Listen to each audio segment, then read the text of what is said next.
ನಾನೆಲ್ಲ ಇಷ್ಟು ವಿಚಾರವನ್ನು ಸಂತೋಷದಿಂದ ಯಾಕೆ ಹೇಳ್ತಾ ಇದ್ದೀನಿ ಅಂತಂದರೆ, ಈ ಸಂತೋಷ ಉಂಟಾಗಲಿಕ್ಕೆ ನನಗೆ ಮುಖ್ಯವಾಗಿ ಕಾರಣಕರ್ತರು ಶಿವಾಲಯ ಟೂರ್ಸ್ ಆ್ಯಂಡ್ ಟ್ರಾವೆಲ್ಸ್.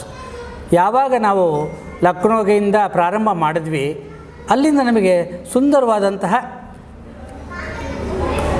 ಕನ್ವೆನ್ಸ್ ಅಂತಂದರೆ ಪ್ರಯಾಣ ಮಾಡಲಿಕ್ಕೆ ಸೊಗಸಾದಂತಹ ಒಂದು ಅವಕಾಶವನ್ನು ಮಾಡಿಕೊಡ್ತಾರೆ. ಉಳಿದಕ್ಕೂ ಅಷ್ಟೇ ಸ್ಟಾರ್ ಹೋಟ್ಲುಗಳಲ್ಲೇ ಅವರು ನಮ್ಮನ್ನು ಉಳಿಸ್ತಾರೆ. ಎಲ್ಲೂ ಯೋಚನೆ ಇಲ್ಲ. ಆಹಾರ ಅಂತೂ ನಮಗೆ ವೆಜಿಟೇರಿಯನ್ ಅವ್ರಿಗೆ ಯಾವುದು ಬೇಕೋ ಆಹಾರ ಅದನ್ನು ಒದಗಿಸಲಾಗತ್ತೆ. ಮತ್ತು ಯಾರು ಮಾಂಸಾಹಾರಿಗಳಿದ್ದಾರೆ ಅವ್ರಿಗೂ ಸಹ ತಕ್ಕದಂಥ ಆಹಾರವನ್ನು ಇಲ್ಲಿ ನೀಡಲಾಗತ್ತೆ. ಕೇವಲ ಭಾರತೀಯರ ಮಾತ್ರ ಅಲ್ಲ, ನಾನು ಕಂಡ ಹಾಗೆ ಅನೇಕ ದೇಶದವರು, ಸಿಂಹಳಿ ದೇಶದವ್ರು ಇರಬಹುದು, ಜರ್ಮನ್ನವ್ರು ಇರಬಹುದು, ಚೀನಾದವ್ರು ಇರಬಹುದು, ಅವರೆಲ್ಲ ಇಲ್ಲಿಗೆ ಬರ್ತಾರೆ. ಈ ಶಿವಾಲಯ ಟೂರ್ಸಲ್ಲಿಂದ ಬಂದಾಗ ನನಗೆ ಉಂಟಾದ ಅನುಭವ ಅಂದರೆ, ಅಲ್ಲಿಯ ಒಂದು ಪ್ರತಿನಿಧಿ ನಮ್ಮ ಜೊತೆ ಯಾವಾಗಲೂ ಇರ್ತಾರೆ. ನಮ್ಮನ್ನು ನೋಡ್ಕೊಳ್ತಾನೇ ಇರ್ತಾರೆ, ಗಮನಿಸ್ತಾನೇ ಇರ್ತಾರೆ, ಕಾಪಾಡ್ತಾನೇ ಇರ್ತಾರೆ. ಎಲ್ಲೆಲ್ಲಿ ಹೋಗಬೇಕು, ಏನು ನೋಡಬೇಕು ಅನ್ನುವಂತಹ ಸೂಕ್ತವಾದ ಮಾರ್ಗದರ್ಶನವನ್ನು ನೀಡ್ತಾರೆ.